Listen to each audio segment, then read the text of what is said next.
ప్రియమైన అత్యంత ప్రియమైన కుటుంబం, చీకటి లేని క్రీస్తు, ప్రియమైన అత్యంత ప్రియమైన తల్లిదండ్రులారా, ప్రియమైన అత్యంత ప్రియమైన సహోదర సహోదరీలారా, ప్రియమైన అత్యంత వృద్ధ తల్లిదండ్రులారా, ప్రియమైన అత్యంత పిల్లలు మరియు చాలా చిన్నవారలారా, నేను అపుస్తలుడైన ఎన్. ప్రేమరాజు. ఈ రోజు సెప్టెంబర్ నెలలో 7వ రోజు.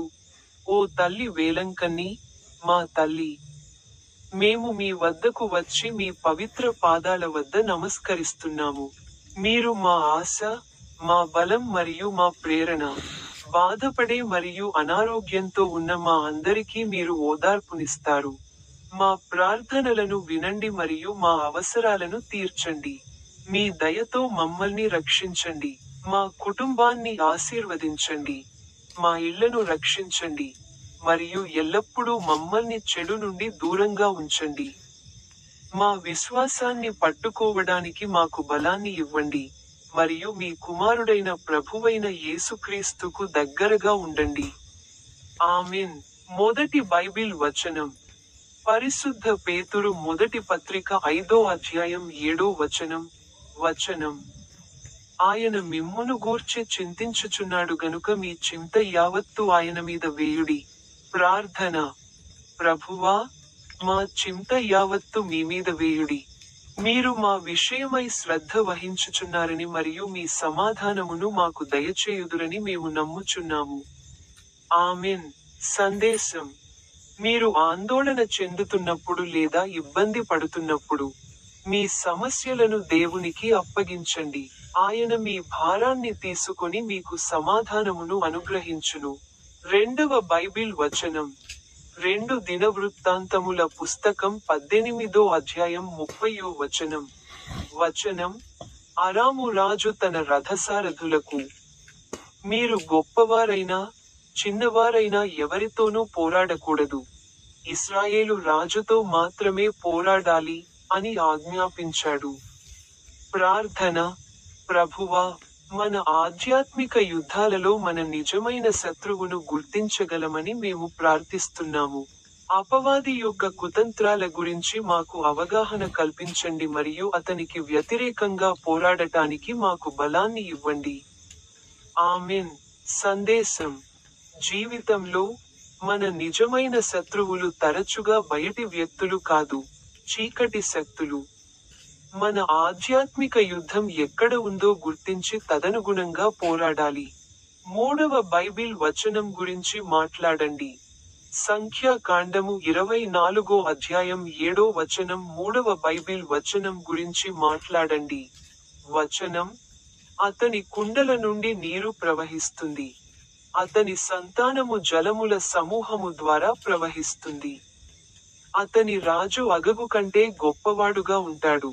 అతని రాజ్యం ఉన్నతమవుతుంది. ప్రార్థన. ఓ దేవా, మా జీవితాలు నీ సమృద్ధితో నిండి ఉండాలని మేము ప్రార్థిస్తున్నాము. నీవు మా హృదయాలను పరిపాలించి, నీ రాజ్యంలో మమ్మల్ని పైకి లేపుగాక. ఆమేన్. సందేశం. దేవుడు తన ప్రజలను సమృద్ధిగా ఆశీర్వదిస్తాడు. మనం ఆయన మార్గంలో నడిచినప్పుడు, ఆయన ఆశీర్వాదాలతో మా జీవితాలు ఫలవంతంగా ఉంటాయి.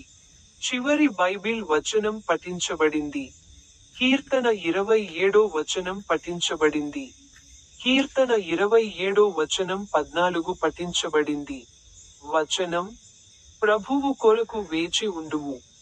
ధైర్యము తెచ్చుకొనుము మరియు నీ హృదయము ధైర్యము తెచ్చుకొననిమ్ము. ప్రభువు కొరకు వేచి ఉండుము. ప్రార్థన.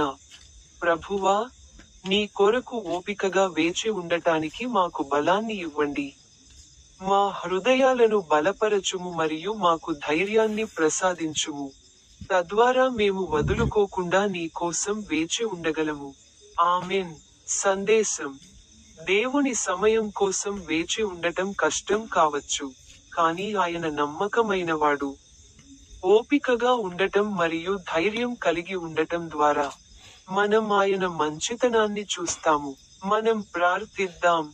ఓ తల్లి మేరీ, ఓ తల్లి వెలంకన్ని, ఓ యేసు విజయ శిలువ, ఓ పోప్ లియో 14, ఓ ఆర్చ్ బిషప్ విన్సెంట్ ఐండ్. ఈ రోజు సెప్టెంబర్. ఇది 2025 సంవత్సరంలో 9వ నెల. ప్రభువులో ఆనందించుము. దీని అర్థం దేవునిలోనే ఆనందం, ఆనందం మరియు సంతృప్తిని కనుగొనడం. ఓ ప్రభూ, మీరు మా భూమిని సారవంతంగా ఉంచాలని, మా పంటలను రక్షించాలని మరియు మా ఇళ్లను శ్రేయస్సు మరియు శాంతితో నింపాలని మేము ప్రార్థిస్తున్నాము. మీ సృష్టిని గౌరవించమని మరియు భవిష్యత్ తరాల కోసం దానిని కాపాడమని మాకు నేర్పండి.